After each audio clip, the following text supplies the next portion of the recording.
Assalamualaikum warahmatullahi wabarakatuh. Salam sejahtera untuk kita semua. Halo teman-teman, jumpa lagi dengan kami di channel yang membahas seputar informasi honorer, PPPK, dan CPNS. Pada kesempatan kali ini kami akan memberikan informasi terkait 2 penghapusan tenaga honorer ditunda. Pegawai non-ASN semakin tenang, Menteri PANRB jamin hal ini, yang kami lansir dari berita soloraya.com. Untuk itu teman-teman silahkan disimak video ini secara lengkap agar teman-teman bisa menerima informasi secara utuh dan menyeluruh. Penghapusan tenaga honorer di Indonesia semakin dekat dan tentunya menentukan nasib 2,3 juta tenaga honorer ke depannya. Adanya penghapusan tenaga honorer ini berdasarkan surat keputusan dari pemerintah yang menyatakan tidak ada lagi tenaga honorer atau tenaga non-ASN pada November tahun 2023 mendatang.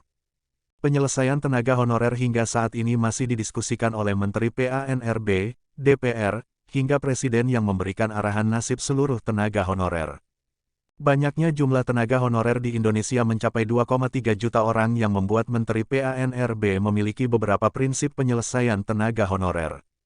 Beberapa prinsip ini digunakan Menteri PANRB untuk menyelesaikan permasalahan tenaga honorer yang tentunya bisa membuat 2,3 juta tenaga honorer sedikit tenang. Pernyataan Menteri PANRB ini didasari oleh arahan Presiden RI yakni Presiden Joko Widodo untuk tidak diperbolehkan ada pemberhentian massal untuk tenaga honorer.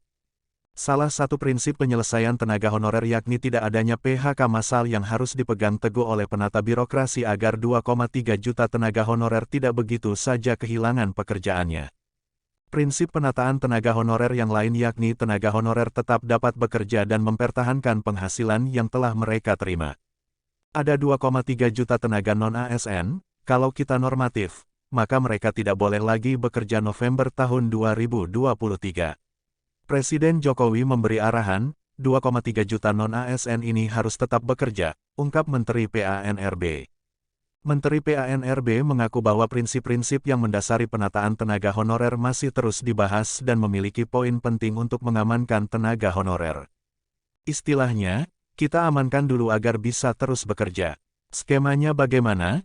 Ini yang sedang dibahas, tambah Menteri PANRB. Penataan tenaga honorer atau non-ASN ini memerlukan jalan tengah yang tidak merugikan dan sama-sama adil untuk semua pihak. Menteri PANRB juga ungkap bahwa adanya tenaga honorer ini memang sangat membantu instansi pemerintah dalam hal pelayanan publik.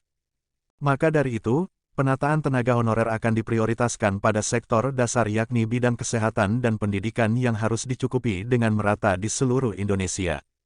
Bisa dilihat dalam pengadaan ASN 2023, seluruh sektor akan melakukan prinsip zero growth atau tidak adanya pertumbuhan jumlah formasi, kecuali untuk bidang pendidikan dan kesehatan. Dengan adanya prinsip tidak memberhentikan secara massal tenaga honorer, maka fokus pekerjaan tenaga honorer tidak akan terganggu dan khawatir akan adanya PHK serentak di semua instansi. Tenaga non-ASN atau honorer juga dapat diuntungkan dalam proses rekrutmen ASN karena salah satu pertimbangan rekrutmen adalah lama pengabdian tenaga honorer.